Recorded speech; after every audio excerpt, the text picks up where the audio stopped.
Alright, this is how I'm going to repair the hole in my Pelican Bass Raider 8-foot pontoon.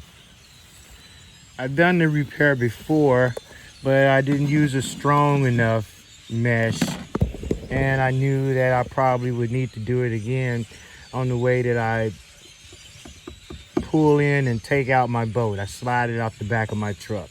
And this is just wear and tear from all of that. Eventually I'm gonna have to do this side, but right now this one has sprung another leak. So I'll show you guys how to repair this. All right, so here's how we're gonna attempt. We're gonna use this screen right here for reinforcement. I'm gonna try to fold this over like so.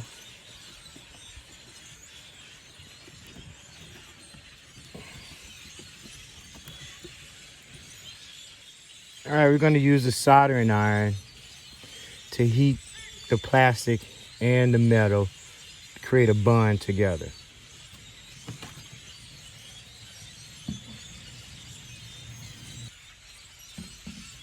Let's see if we can get a better view of it right here.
So as you can see, guys, this is going to take a second or two.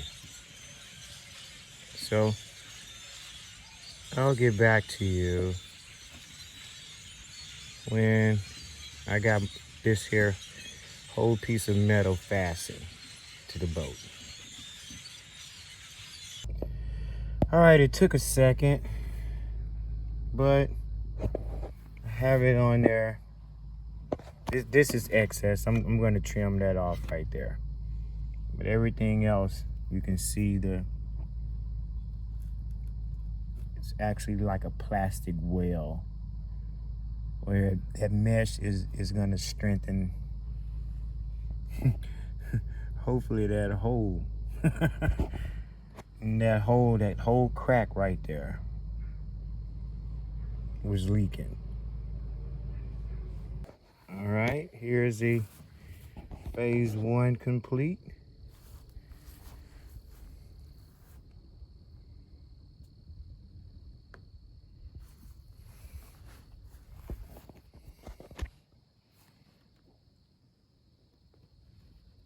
That's phase 1.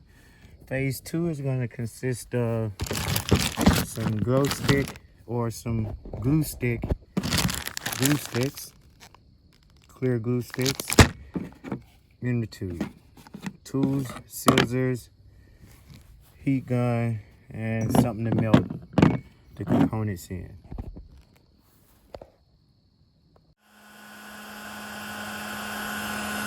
Make sure you wear a mask. This stuff kind of stinks.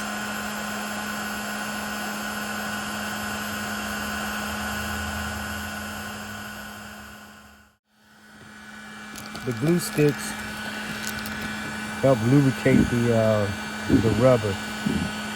Helps it melt. All right, it's melted good enough. Some of those clumps will help out with the patch. It ain't gotta be pretty.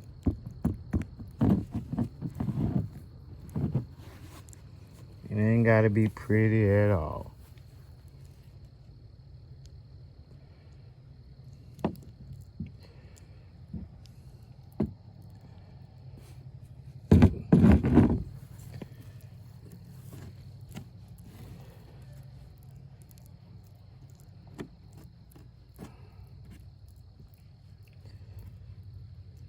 is going to be on the bottom of the boat, and it's going to have a lot of friction coming on and off the truck, so give it some meat.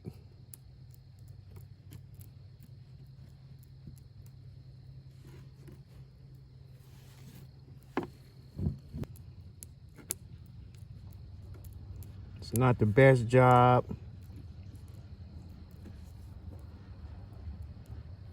but it should hold.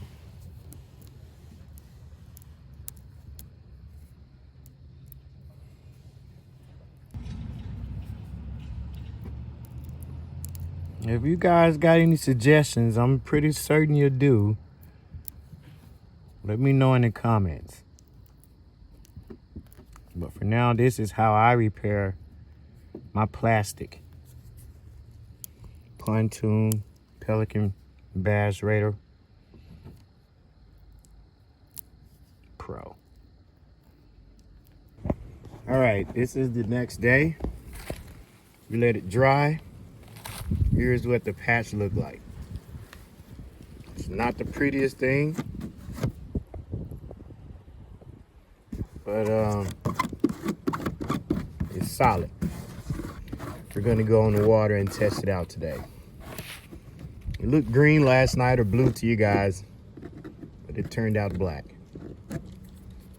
Just a little bit. Sloppy, but hell, it's functional. Now we're gonna test to see if it keeps the water out. Morning. This is the patch test. I didn't drive all the way to my favorite lake. I'm here at a different lake, just right down the road from me. Not even 20 minutes. You know, it's another creek. The name of the creek is I want to say Creek.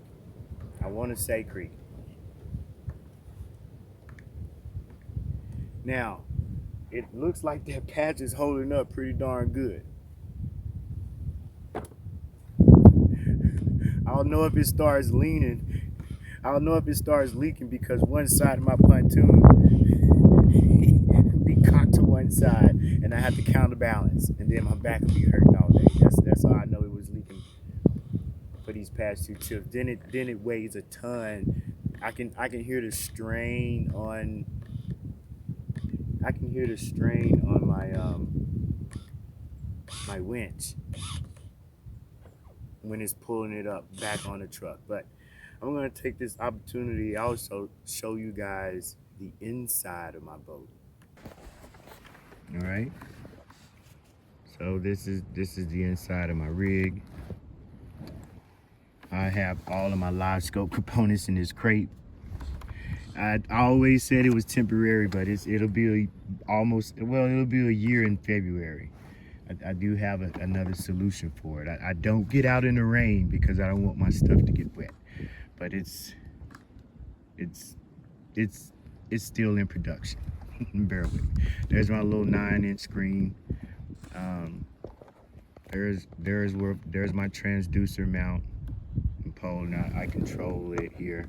So when the wind is blowing, it's designed for 1 foot, but I couldn't out of the box even get that 1 foot. I still can't do it myself. I'm like, what the hell?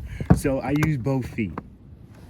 So when the wind is spinning, I turn this wheel. I did have to open it up and put some grease on some of the bearings, but anyway, and that's how I control my live scope here. I put my little Autoboat Smart Head in spot lock.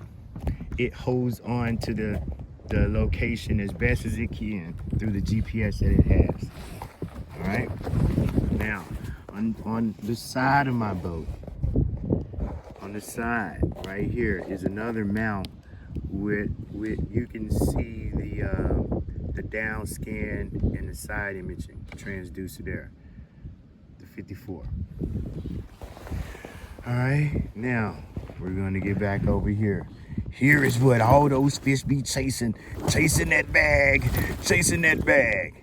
I put them in a bag and not a cooler because I promise you, as soon as I ease up close to a fish and there's a fish already in the cooler, that's when he decides to flop, and that's when he scares the fish off. So I've been putting them in the bag ever since.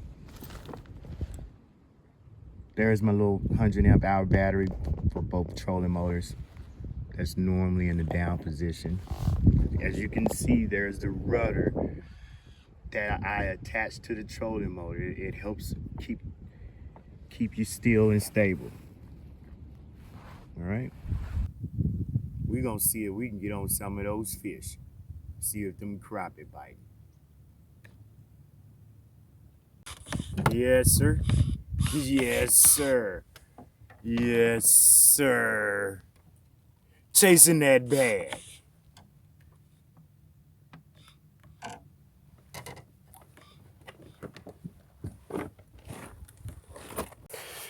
All right.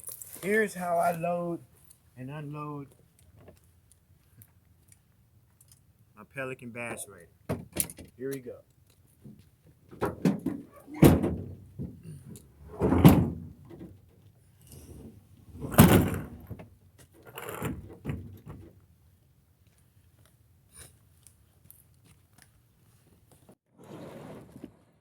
Fully loaded boat is, I may add as well, a fully loaded boat.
There we go.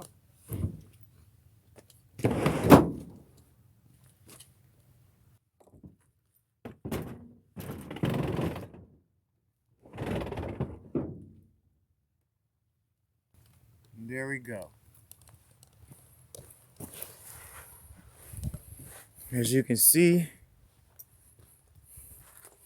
the patch held up pretty good. Chasing that bag. These were I only caught 3. These were the only 2 worth mentioning. Until next time, my brothers and sisters.